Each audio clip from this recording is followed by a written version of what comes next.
साहब मैं प्रदीप चौहान हूँ, मैंने ही आप लोगों को फ़ोन किया था। ये इस घर का मकान मालिक है साहब, बहुत बड़ा हादसा हो गया साहब।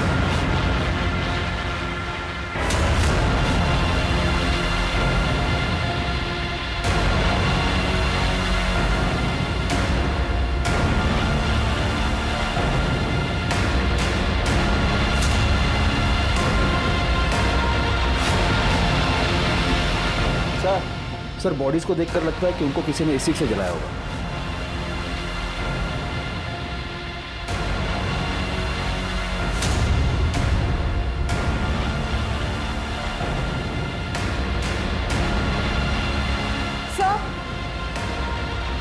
सर एक और बॉडी है।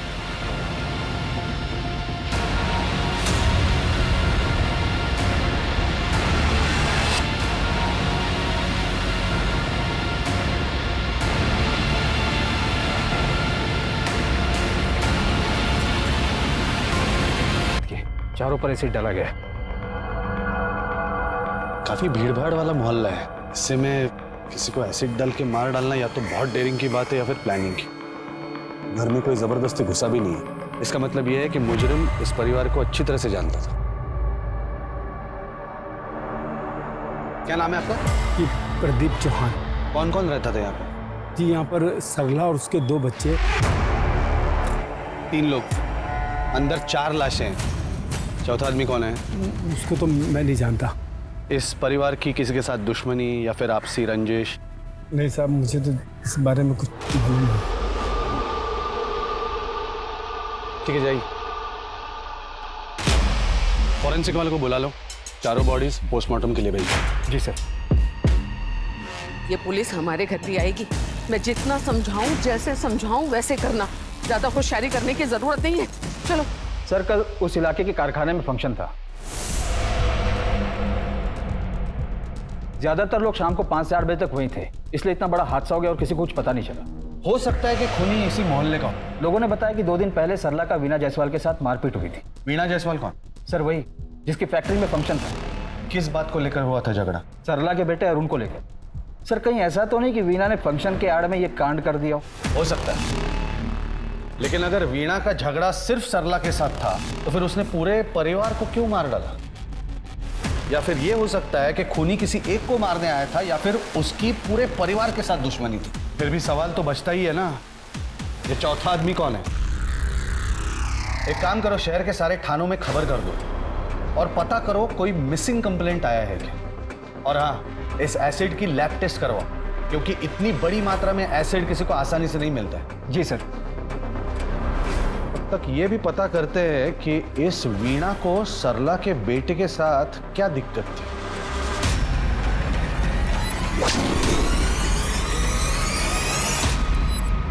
तो आप लोगों को लगता है सरला के परिवार को मैंने मरवाया है? एक आसान सा सवाल है वीणा जी, ऐसा क्या स्पेशल हुआ था कि उस दिन आपने पार्टी में इतने सारे लोगों को धूमधाम से दावत दी? सर मेरी फैक्ट्री को एक बहुत बड़ा कॉन्ट्रैक्ट मिला था। मेरी फैक्ट्री में काम करने वाले इसी मोहल्ले के लोग हैं। अब उनके साथ इतनी बड़ी खुशी को सेलिब्रेट करना भी जुर्म हो गया। हाथापाई करना जुर्म है।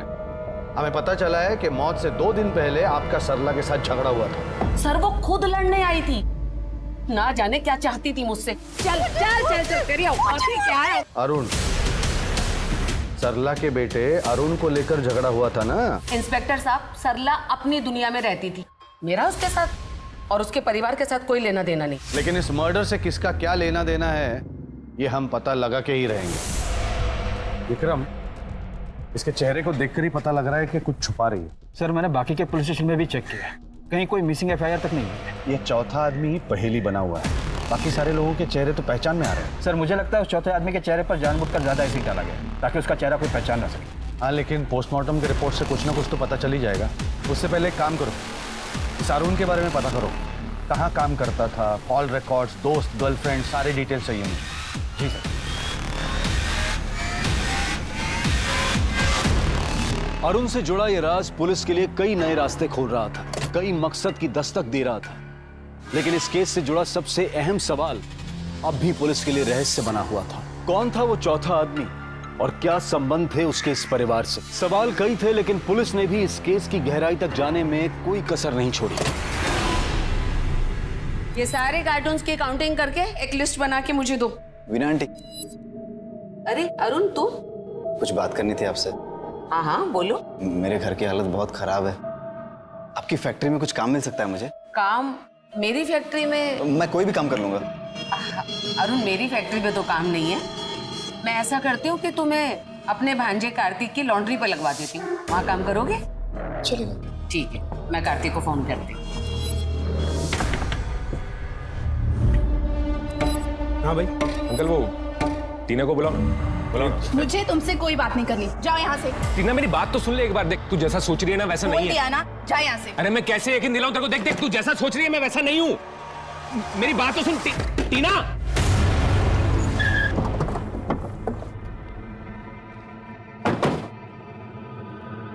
लॉन्ड्री। जी सर। अरुण यहाँ पे काम करता था? जी जिस रात अरुण का मर्डर हुआ कहाँ था तू? साहब मेरी मासी की फैक्ट्री में दावत थी कुछ लोगों की, तो वहाँ पे इंतजाम कर रहा था साहब। फैक्ट्री में लोगों ने बताया कि 9 बजे तो निकला था और 1-1.5 घंटे बाद वापस आया। जी। अरुण के साथ झगड़ा था तेरा? झगड़ा साहब उसकी हरकतें ही ऐसी थी। मतलब? एक तो मासी के कहने पे उसको काम पे रखा। शुरू में तो ठीक था साहब, लेकिन बाद में फिर अपने रंग दिखाने लगा तो निकाल दिया साहब। कार्तिक, कार्तिक ये सूट कैसा है? और तुझे पता है ये साड़ी मैंने माँ के लिए ली है। और ये सूट ये मैंने अपनी बहन आकांक्षा के लिए लिया है। अबे कस्टमर से कपड़े ऐसे कैसे ले लेगा तू? कार्तिक सिर्फ 1-2 दिन की बात है, किसी को नहीं पता चलेगा। तो समझ में नहीं आ रहा तेरे। कार्तिक प्लीज यार। कोट उतार, कोट उतार। साहब मैंने उसे मना किया लेकिन फिर भी वो कपड़े ले गया। अरुण, साड़ी तो बहुत अच्छी है, पर किसी को पता चल गया था। अरे माँ तुम सवाल जवाब बहुत करती हो, मेरी फिटिंग चेक करो। हाँ मैं देखती हूँ।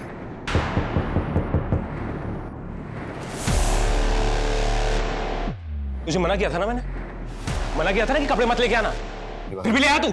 मेरी बात सुन कार्तिक। कपड़े उतार, ये उतार, सूट उतार। ये आप लोग खड़े हो क्या? कपड़े वापस करो ये जल्दी। मैं कपड़े समझ में नहीं आ रहा, वापस कर। इतने महंगे कपड़े क्यों चाहिए थे अरुण को? पता नहीं साहब, कभी पूछा नहीं मैंने उससे। मोहल्ले के लोगों का कहना है कि कुछ महीनों से जिगरी दोस्त थे तुम लोग, दिन भर साथ में घूमते थे। कुछ आइडिया है उसका मर्डर कौन कर सकता है? साहब कोई जिगरी विगरी नहीं थे, अभी साथ में काम करते थे साहब, तो कभी कभी निकल जाते थे साहब घूमने के लिए। फिर जब उसकी हरकतें ऐसी होने लगी तो निकाल दिया मैंने उसे काम से। और कोई जरूरी जानकारी है अरुण के बारे में? हाँ, कोई गर्लफ्रेंड या फिर किसी से दुश्मनी? ये सब ऐसा तो कुछ नहीं था साहब। पिछले महीने से अरुण कुछ अजीब सा हो गया था, कभी कभी अचानक दुकान छोड़ के भी चला जाता था। मैंने एक बार पूछा, बोले रेलवे कॉलोनी जाना है किसी को ढूंढने के लिए, और मुझे आने में देर हो जाएगी। Railway colony? जी सर। सर मुझे कार्तिक थोड़ा टेढ़ा लग रहा है, लगता है कुछ छुपा रहा है।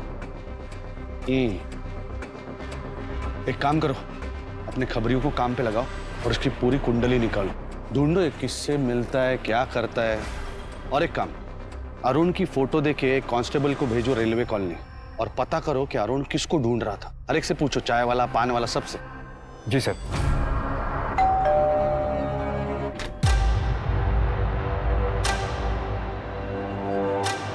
अंदर आओ।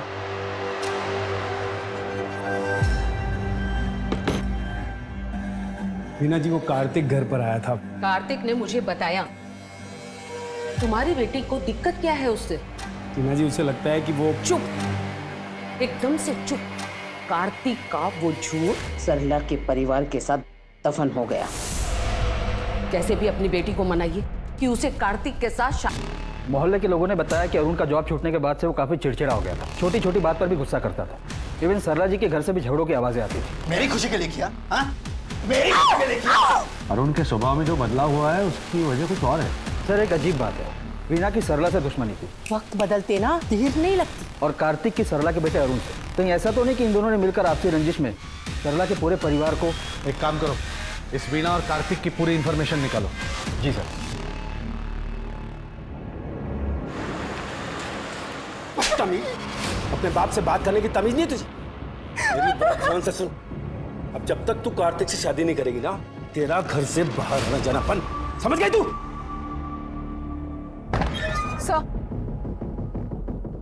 सर ये रही अरुण की कॉल रिकॉर्ड। पिछले 1 महीने से किसी कुंज सोनी से लगातार बात कर रहा था।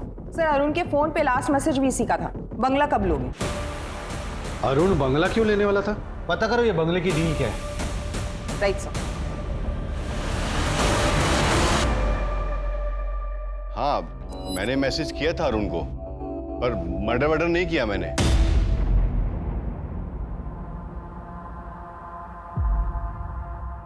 वाह वाह वाह, अरे वाह, अच्छा हुआ कार्तिक तुम भी इधर ही मिल गए।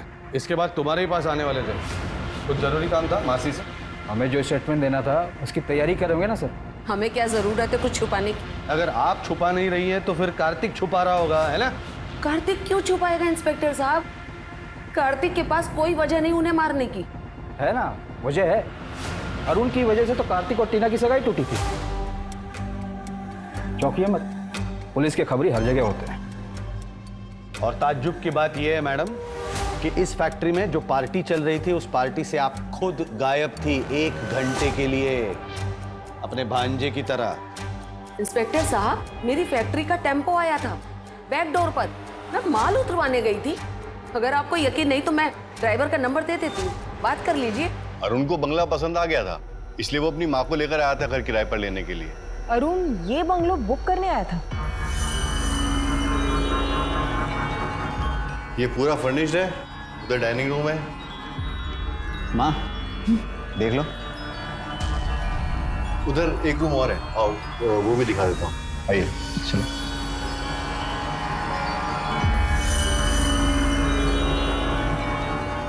अच्छा है। बस 40,000 किराया और 80,000 रुपए डिपॉजिट।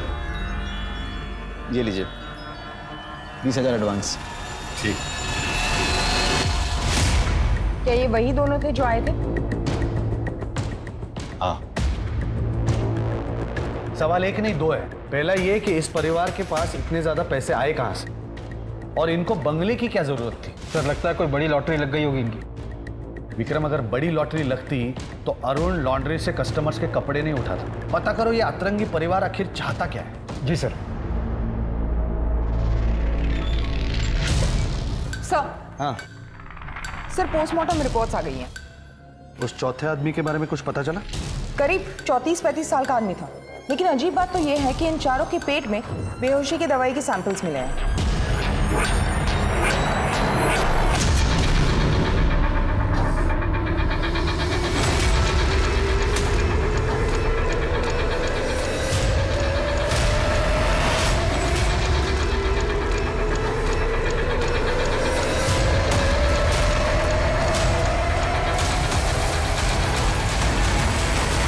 लेकिन इन चारों ने वो दवाई खाई ही क्यों? सर सरला जी के रिपोर्ट्स में दवाई के साथ साथ ड्रग्स भी मिले हैं। शायद उनकी कोई ट्रीटमेंट चल रही थी। एक काम करो, उस मोहल्ले के केमिस्ट से पूछो क्या सरला जी उनसे मेडिसिन लिया करती थी। हाँ राइट सर।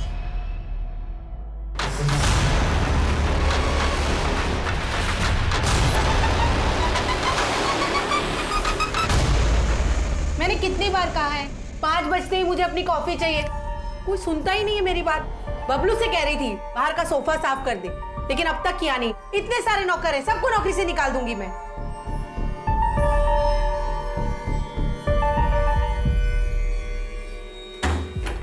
माँ, ये क्या तुमने? यहाँ मेरी खुशी बर्दाश्त नहीं होती तुमसे। अरुण, मैंने तो जो भी किया तुम्हारी खुशी के लिए किया। मेरी खुशी के लिए किया? हाँ, मेरी खुशी के लिए किया? हाँ?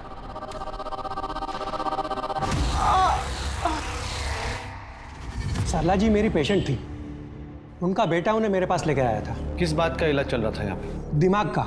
डॉक्टर साहब, न जाने कब क्या कर बैठती है माँ, कुछ सोचती ही नहीं। अब संभालना बहुत मुश्किल हो रहा है। मैं चेक कर लेता हूँ। डॉक्टर साहब मैं 1 मिनट में आया। सरला जी, आपके हाथ में ये निशान कैसा? आपके बेटे को ये बात मालूम है? नहीं नहीं, उसे कुछ मत बताइएगा, मैं ही बैठे बैठे खो जाती हूँ। वो इतना टेंशन में रहता है, गलती से हाथ हाथ उठ गया था उसका। सरला जी, आपके बेटे ने आपको मारा है? फिर तो आपको पुलिस के पास जाना चाहिए। गलती तो मेरी ही है ना। मैं अपने दिमाग पर काबू ही नहीं रख पाती। वो कितना संभालेगा मुझे? हो सकता है कि बीमारी की वजह से कुछ ज्यादा बोल गई हो। हाँ डॉक्टर? देखिए, उन्होंने जो मुझे कहा वो मैंने आपको बताया। वैसे उन्हें बहुत माइल्ड सिम्टम्स थे, डिल्यूशन और पैनिक अटैक के। उनके पास्ट में किसी हादसे ने बहुत गहरा असर छोड़ा था उनके दिमाग पर, लेकिन कंडीशन इतनी सीरियस भी नहीं थी कि वो बातें भूल जाएं।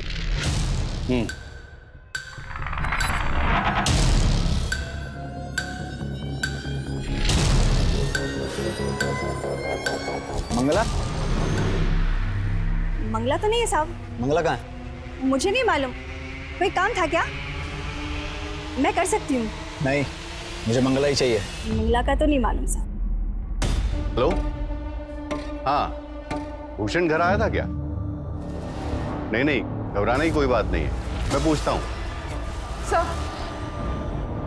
सर, ये रही सरला जी की कॉल रिकॉर्ड्स। ज्यादा किसी के कॉल्स नहीं आते थे, लेकिन पिछले 1 महीने से इस फोन नंबर से हर रोज कॉल आता था। हाँ सर, सरला मेरे घर पे खाना बनाने आती थी, लेकिन बहुत कामचोर थी। पिछले 1 हफ्ते से उसका कोई अता पता ही नहीं है। फोन भी बंद आ रहा है। फोन बंद आ रहा है क्योंकि सरला की और उसके परिवार की हत्या हो चुकी है। क्या? हाँ। मतलब वो सच कह रही थी? क्या सच कह रही थी? देखिए सर, मेरा काम लोगों को स्किल सिखाकर फॉरेन कंट्रीज में जॉब दिलाने का। सरला मेरे पीछे पड़ी हुई थी कि मैं उसके बच्चों को फॉरेन भेज दूं। सर, उसे विदेशों की इतनी जानकारी थी मानो वो खुद वहाँ कई बार जाके आई हो। 1 महीने पहले तो सर उसने हद कर दी। अरे सरला, तुम्हारा काम तो वहाँ घर पे है, या ऑफिस में क्या करने आई हो? और वो भी अपनी बेटी को लेकर। मेरी बेटी को आप फॉरेन भेज दीजिए। मैं आपके घर में फ्री में खाना बनाऊंगी जिंदगी भर। लोग यहाँ 5-5 लाख देने को तैयार है, उनके नंबर नहीं लग रहे। मेरी बात मानो, ये सब सपने देखना छोड़ दो। वो लोग कर देंगे, मैं आपका हाथ जोड़ती हूँ। आप इन्हें बाहर भेज दीजिए। वो लोग बंद करो ये नाटक। कौन मार डालेगा आपने पूछा नहीं? मुझे आइडिया नहीं है सर, मुझे लगा कि वो नाटक कर रही है, इसलिए सर उस दिन जब उसकी बेटी मेरी ऑफिस में आई थी। आकांक्षा, क्या हुआ? क्या हुआ?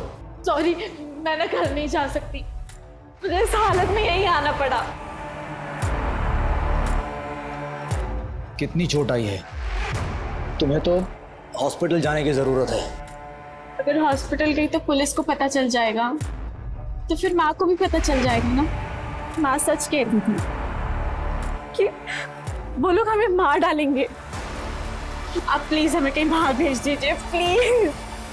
मैंने मरहम पट्टी करके उसे भेज दिया और वो चली गई। एक लड़की अकेले जख्मी हालत में आपके पास आती है और आप उसे ऐसे ही जाने देते हैं?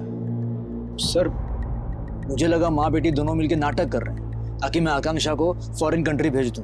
कब आई थी आकांक्षा आपके पास? वही कोई 1 हफ्ते पहले। आखिर चल क्या रहा था उस वक्त सरला के दिमाग में, यह पता लगाना पुलिस के लिए सबसे बड़ी चुनौती बन गई थी। पुलिस जितना इस केस की तह तक पहुंच रही थी, उतना ही ज्यादा सरला का किरदार रहस्यमय होता जा रहा था। ऐसे कैसे गायब हो गया वो? जमीन निकल गई कि आसमान खा गया? कहीं से भी ढूंढो उसे। अरे तुम बीना आंटी का टेम्पो चलाते हो ना? हाँ। कहाँ जा रहे हो? बिल्कुल। मुझे साथ ले चलोगे?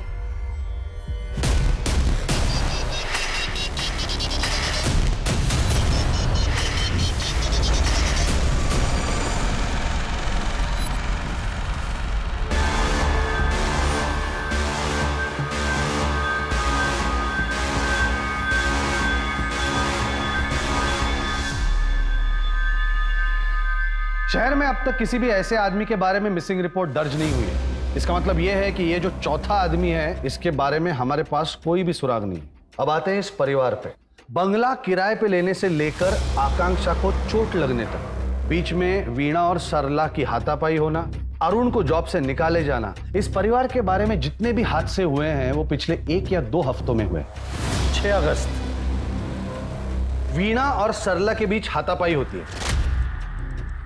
उसके 3 दिन बाद यानी 9 अगस्त को पूरे परिवार की हत्या हो जाती है और उसी दिन वीणा के फैक्ट्री में दावत थी।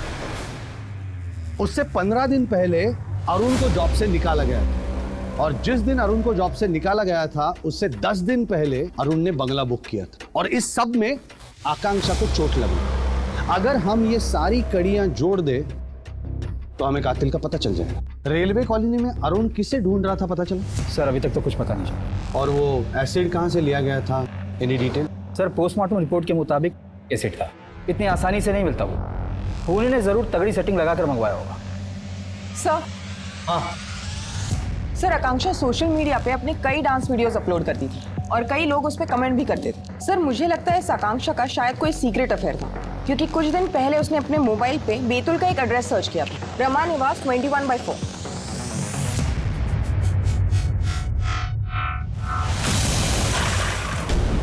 मैडम, वो मैडम बेतुल आ गया। Thank you.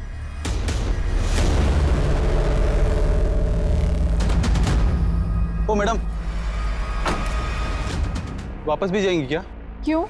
इतना मजा आया मेरे साथ सफर में, वैसे ज्यादा देर का काम नहीं है। लकी रहे तो 2 घंटे में यहीं मिलूंगी।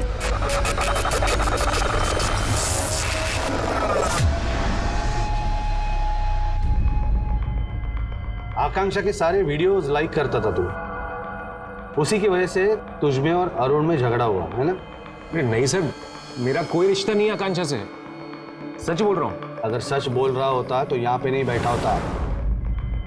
ठीक से याद करके बता, तेरे मासी के फैक्ट्री में जिस दिन दावत थी वहां से गायब होकर कहाँ गया था तू? सर बताया तो था। फिर से झूठ बोलेगा ना साले, ऐसी लात मारूंगा चमक ना भूल जाएगा।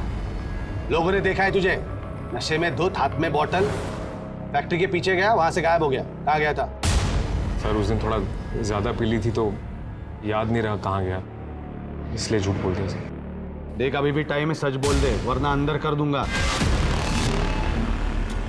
मैं जो कह रही हूँ वही सच है। तेरे पापा मर चुके हैं, मेरे और अरुण के अलावा तेरा कोई रिश्तेदार नहीं है। झूठ झूठ झूठ झूठ। मैं जानती हूँ कि आप लोग जरूर मुझसे कुछ छुपा रहे हो। देख आकांक्षा, अरुण ने सब इंतजाम कर लिया है। जैसे ही तेरी शादी होगी ना, हम तुझे दुबई भेज देंगे।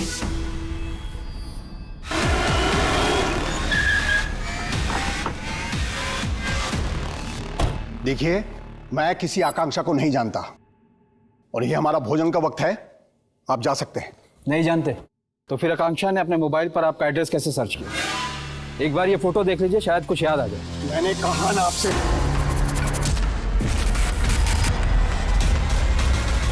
ये तो देवयानी है, मेरी पत्नी, और ये दोनों मेरे बच्चे हैं। विशाखा! जी भैया। विशाखा ये देख, देवयानी और बच्चे मिल गए, ये देख। भाभी मिल गई? आपने कभी अपने बीवी और बच्चों को ढूंढने की कोशिश नहीं की? सर पिछले 12 साल से ढूंढ रहा हूं मैंने। अरे मैं क्यों आकांक्षा के पीछे पड़ूंगा सर, मेरी तो शादी होने वाली है अगले महीने टीना से। कौन टीना? चौहान की बेटी सर, टीना। वो मकान मालिक चौहान शादी टीना से कर रहा है, अय्याशी करने कहीं और जाता है। हाँ? इस केस के पहले दिन से नजर रख रहा हूं तुझ पे। कल कहाँ गया था याद है कि याद दिलाऊं?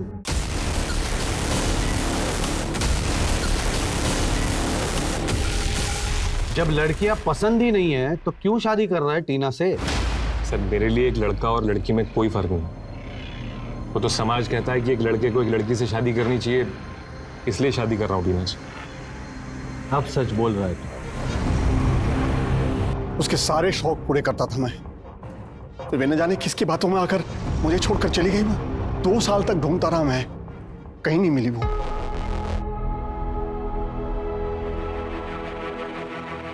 कितना बदनसीब हूं मैं, परिवार फिर से मिलने से पहले ही हमेशा के लिए खो दिया मैंने। आकांक्षा बेतुल आई, यहाँ रामा निवास है। इसका मतलब वो जान गई थी कि आप उसके पिता हैं, फिर वो आपसे मिली क्यों नहीं? काश वो मुझसे मिली होती तो मैं अपने परिवार के साथ ऐसा कभी नहीं होने देता। सर आकांक्षा बेतुल आई थी पर अपने पिताजी से नहीं मिली, जबकि उसने साफ साफ सर्च किया था रमा निवास अपने मोबाइल पे। इसका मतलब है कोई तो है जो नहीं चाहता था कि आकांक्षा अपने बाप से मिले, इसलिए उस पर पहले से ही हमला कर दिया। याद है सज्जन क्या कह रहा था कि आकांक्षा के पैर पर चोट लगी थी, मैंने मरहम पट्टी करके उसे भेज दिया और वो चली गई। आई एम श्योर आकांक्षा उसी दिन बैतूल के लिए निकली होगी। पता करो आकांक्षा ग्वालियर से बैतूल के लिए निकली कैसे। जी सर।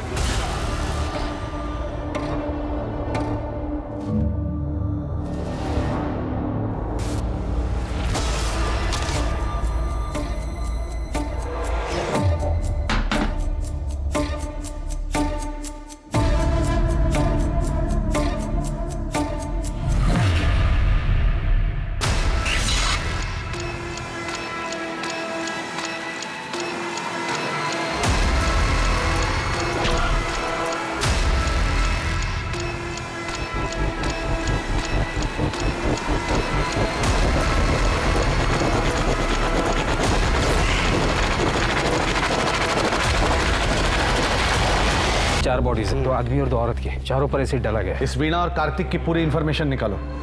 भाभी मिल गई? आपने कभी अपने बीवी और बच्चों को ढूंढने की कोशिश नहीं की? पिछले 12 साल से ढूंढ रहा हूं मैंने। कोई तो है जो नहीं चाहता था कि आकांक्षा अपने बाप से मिले। मेरे और अरुण के अलावा तेरा कोई नहीं है। सर ये कुंज सोनी है जिनका बंगला अरुण ने बुक किया था। सर इनके बंगले का केयर टेकर भूषण तोमर 9 तारीख से गायब है। 9 तारीख से? 9 तारीख को तो सरला के परिवार की हत्या हुई थी। सब जगह मालूम किया सर, उसका कुछ पता नहीं। बैतूल में उसके दोस्तों तक को फोन किया। बैतूल में?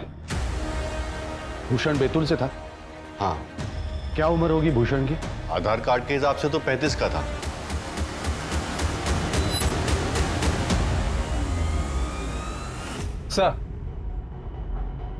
सर मैंने मोहल्ले के लोगों से पूछताछ की आकांक्षा के बारे में, तो पता चला कि वो 1 हफ्ते पहले टेम्पो ड्राइवर विनय के साथ गई थी। पता करो ये ड्राइवर अभी है कहाँ। हो सकता है ये चौथी लाश इसी की हो। बातें बनाने से कुछ नहीं होगा मैडम, आपके खिलाफ सबूत है हमारे पास। क्या सबूत है? यही ना कि मेरा ड्राइवर आकांक्षा को लेकर बैतूल गया था। इंस्पेक्टर साहब, मेरी फैक्ट्री का सारा सामान बैतूल से ही आता जाता है। हर महीने अलग अलग ड्राइवर कॉन्ट्रैक्ट पे लगते हैं। अब उनकी हरकत की जिम्मेदारी मेरी तो नहीं बनती ना। सच बोल वरना। जब तक सच नहीं बोलती रिमांड में रखो इन्हें। सर भूषण और टेम्पो ड्राइवर विनय के कॉल रिकॉर्ड चेक किए, पर इनमें से कोई भी सरला, अरुण या आकांक्षा से फोन में टच में नहीं था। सर ये वही औरत है जिसे अरुण इतने दिनों से ढूंढ रहा था। साहब मैं मंगला।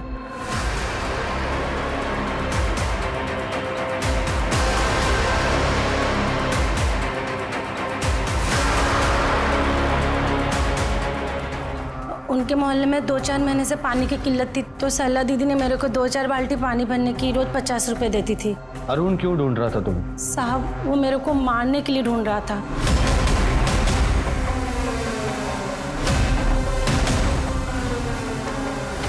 अरे अच्छा वो मंगला तो आ गई, ये यहीं रख दे। पहले ये टिफिन ले जाके अरुण को दे दे लॉन्ड्री पर। हाँ दीदी।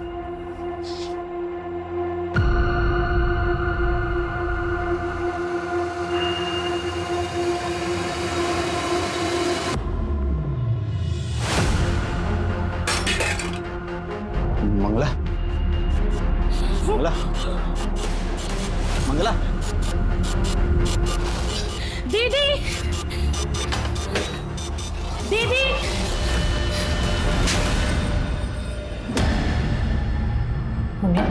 मुझे पता है तू किसी से कुछ नहीं कहेगी, नहीं कहेगी ना? देख मैं अरुण से बोल दूंगी कुछ नहीं करेगा। अब तू आराम से कर जा।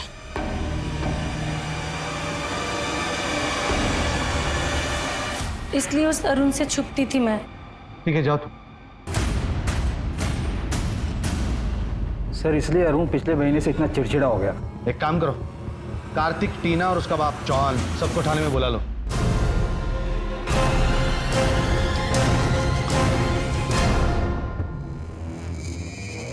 देखो तुम चारों ने बहुत कहानी घुमा ली, लेकिन हमारे पास बहुत सारे सबूत है तुम्हारे खिलाफ। इसलिए चुपचाप सच क्या है वो बता दो, वरना तुम सब लोगों के नाम आएंगे चार्जशीट में। हाँ, और कार्रवाई होगी, समझे? मैंने कुछ नहीं किया। मैंने तो कार्तिक से उसी दिन सगाई तोड़ दी थी जिस दिन मुझे उसके गे होने का पता चला था। किसने बताया तुम्हें? सरला आंटी ने। तो कार्तिक से सगाई तोड़? क्या हुआ, क्या कह रही हैं आप? कार्तिक गे है। कार्तिक सिर्फ मेरे बेटे अरुण था, वो दोनों एक दूसरे से बहुत प्यार करते हैं। तुम सगाई तोड़ दोगी ना? हाँ तोड़ दोगी ना? कोई भी अपने बेटे के बारे में इतना बड़ा झूठ नहीं बोलेगा, इसीलिए मैंने रिश्ता तोड़ दिया। पापा फोर्स करते थे कार्तिक से शादी करने के लिए, क्योंकि इनके और वीना आंटी के बीच बिजनेस डील थी। सब कुछ सही चल रहा था, लेकिन अरुण की माँ ने एक झटके में मेरी लाइफ बर्बाद कर दी। बे तेरी माँ का दिमाग तो ठीक है? क्या बोल के नहीं हो टीना को? कार्तिक, एक ना एक दिन तो सबको पता चलना था यार। क्या पता चलना था? अभी मैं तेरे जैसा नहीं हूँ। मुझे लड़का लड़की दोनों पसंद है, समझ रहा तू? सब तेरी वजह से। तू निकल मेरी दुकान से। तू यहाँ काम नहीं करेगा तो निकल यहाँ से। कार्तिक निकल, मैं क्या बोल रहा हूँ? कार्तिक शांत हो जाए यार। तेरी जो माँ है ना, वो तेरी सबसे बड़ी दुश्मन है। तू भाई कुछ भी कर, लेकिन भाई बस मेरा पीछा छोड़ दे यार प्लीज। क्या जरूरत थी सब करने की? क्या गलत किया मैंने? तुम ऐसे नहीं मानोगी ना?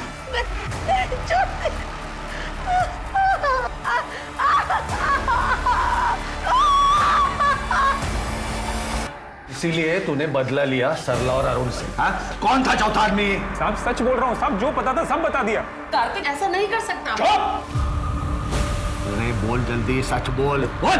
साहब सच बोल रहा हूँ साहब, नहीं पता, कुछ नहीं पता, सब बता दिया साहब। तो फिर तूने किया वो? हाँ?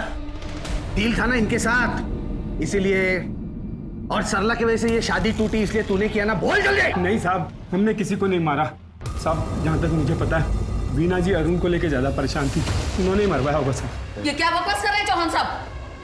देखिए मैडम, ज्यादा देर तक सच मत छुपाइए। जितनी ज्यादा देर छुपाएंगी उतनी ज्यादा सजा होगी। क्या चाहता था अरुण आपसे? पैसा, पैसा ब्लैकमेल करता था वो मुझे। कहता था मेरी बहन आकांक्षा की शादी के लिए पैसे नहीं दिए तो वो कार्तिक के बारे में सबको बता देगा।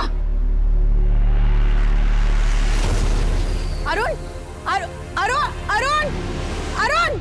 इसीलिए उस दिन आपने फैक्ट्री में पार्टी रखी, ताकि पूरा परिवार खत्म हो जाए और किसी को आप पर शक भी न हो। लेकिन शायद आप नहीं जानती थी कि जो मिठाई आपने सरला के घर भेजी है वो आभूषण भी था। इसके साथ भेजी थी, इस चौहान के साथ। नहीं साहब, मुझे तो डायबिटीज है।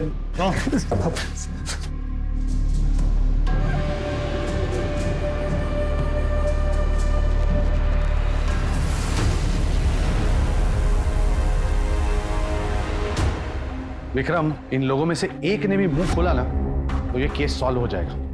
अगर माने तो ठीक, नहीं तो हर एक को अलग अलग रिमांड में लेते हैं। सर मुझे लगता है अगर चौहान पर प्रेशर डाले तो सर एक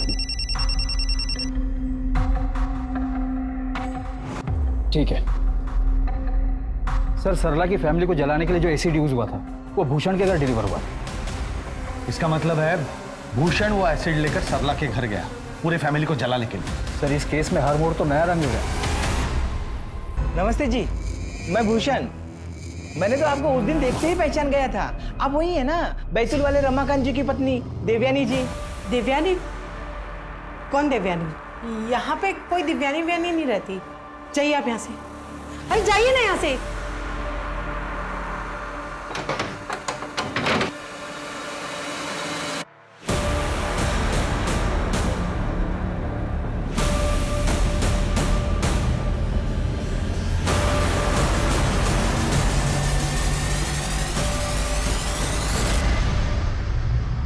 सर, मैंने भूषण की कॉल डिटेल्स चेक किए, उसमें उसने 3 हफ्ते पहले रमाकांत को कॉल किया। क्या भूषण ने रमाकांत को कॉल किया था? रमाकांत और उसकी बहन को भी बुला लो।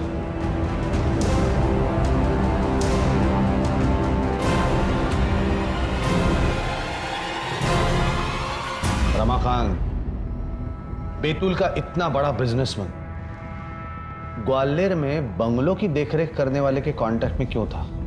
भूषण की बात कर रहा हूं मैं। कॉल रिकॉर्ड्स हैं हमारे पास। बैतूल के ज्यादातर लोग हमारे परिवार को जानते हैं। भूषण भी जानता था। उसने फोन करके मुझे देवयानी के बारे में बताया, लेकिन मुझे देवयानी और बच्चों को वापस नहीं लेना था। मैंने ही मदद की थी भाभी को घर से भागने के लिए। मैंने अपने गहने भी दे दिए थे उनको। पहले 7-8 साल तो वो उन्हें बेच के ही अपना घर चलाती थी। बाद में वो खत्म हो गया तो अरुण को काम करना पड़ा। भाभी ने मुझे फोन करके अपना एड्रेस दे दिया था। मैं हर साल उसी एड्रेस पे एक खाली चिट्ठी भेजा करती थी ताकि उन्हें ये पता चले कि मैं ठीक हूँ। पहले ही भाभी अपने बच्चों के लिए इतने मुश्किल से जी रही थी और मेरे भैया ने उन सबको मार डाला। मैंने किसी को नहीं मारा सर। जिस दिन वो मेरा घर छोड़कर चली गई थी, मेरे लिए तो वो उसी दिन मर गई थी। आकांक्षा उर्फ कृतिका बैतूल गई थी अपने बाप को ढूंढने, लेकिन उसे क्या पता था कि रमा निवास में रमाकांत नाम का जानवर रहता है। हाँ, आकांक्षा आई थी मुझसे मिलने। कौन हो तुम? अंदर कैसे आ गई? आप कौन हो और मेरी माँ का फोटो आपके साथ कैसे? ये तो कृतिका है। हाँ, कितनी बड़ी हो गई है। तेरे माँ और भैया कहाँ हैं? आप मेरे पापा हो? पर माँ ने कहा था कि पापा तो मर चुके हैं। अरे झूठी है वो औरत। बता ना, उनका एड्रेस क्या है? आपकी बेटी आपसे इतने दिनों बाद मिली है और आप एड्रेस के बारे में पूछ रहे हैं। अरे मेल मिलाप तो होते रहेगा, तो एड्रेस तो बता। बता। कृतिका! किस्मत अच्छी थी मेरी कि आकांक्षा भागने के 2 दिन के बाद ही भूषण का फोन आ गया और एसिड का बॉक्स मैंने भूषण के यहाँ भिजवा दिया। ये गिफ्ट मेरे फैमिली वालों के लिए है। तूने कहा था ना देवयानी तुझसे नाराज है, तो जब तक उसका मूड ठीक नहीं होगा वो मुझसे भी ठीक से बात नहीं करेगी। ये देवयानी की फेवरेट मिठाई है, तू कैसे भी करके ये मेरे फैमिली वालों को खिला दे। आप नहीं आएंगे? अरे आऊंगा ना, जैसे उनका मूड ठीक हो गया मैं आ जाऊंगा, तुझे भी इनाम दूंगा। अरे साहब, लेकिन सुन, तब तक ये किसी को नहीं बताना कि ये गिफ्ट और मिठाई मैंने भेजे। सॉरी सरला जी, मुझे गलतफहमी हो गई थी, मुझे माफ कर दीजिए। ये लीजिए मिठाई, मुंह मीठा कीजिए। ये मिठाई, ये गिफ्ट, ये सब किस लिए? अरे वो क्या हुआ कि कौन साहब जब बंगला बुक होता है तो हर किसी को मिठाई भिजवाते हैं, गिफ्ट भी देते हैं, पर इस बार भूल गए तो उन्होंने मुझे भेजा है। लीजिए लीजिए मिठाई लीजिए, मुंह मीठा कीजिए। ये तो माँ की फेवरेट मिठाई है।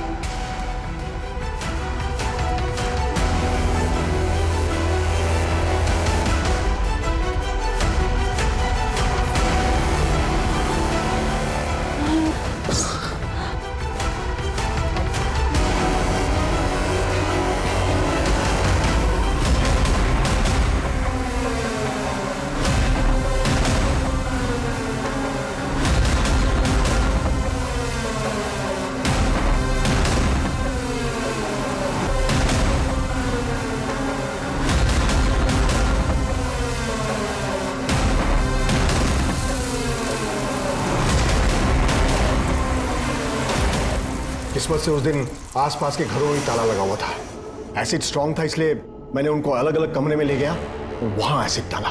इस दरिंदगी की वजह सिर्फ इतनी सी है कि आपका बेटा गे है। मुझे ये पता चलने से पहले उसके स्कूल वालों को ये पता चल गया था। मैंने उसे बात करने के लिए बुलाया तो वो डर के मारे भाग गया।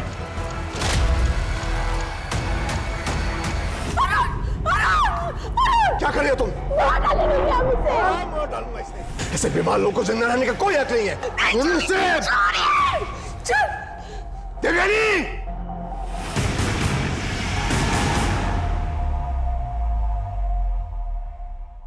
रमाकांत ने अपने आसपास अपने अभिमान, अपने गौरव का एक ऐसा जाल बुन लिया था जिसमें उसे अपना ही बेटा दुश्मन नजर आने लगा। यही पहली दस्तक थी जुर्म की रमाकांत पर, जब उसने अपनी मर्यादा को बचाने के लिए अपने ही बेटे को मारने का फैसला किया। हम दाद देते हैं सरला के जज्बे की, जिसने हर वो कोशिश की जिससे वो अपने बच्चों की जान बचा सके। लेकिन रमाकांत ये कभी नहीं समझ पाया कि हत्या सिर्फ हत्या होती है। और ऐसे ही लोगों से हमें सतर्क रहना है जो अपने अहम के लिए किसी भी हद तक गिरने को तैयार रहते हैं। देखिए क्राइम पेट्रोल सतर्क में कुछ दिल दहला देने वाले अपराधों के नए केसेस सोमवार से शुक्रवार रात 11 बजे सिर्फ सोनी टीवी पर। और जैसे कि मैं हमेशा कहता हूं, सतर्क रहें, सुरक्षित रहें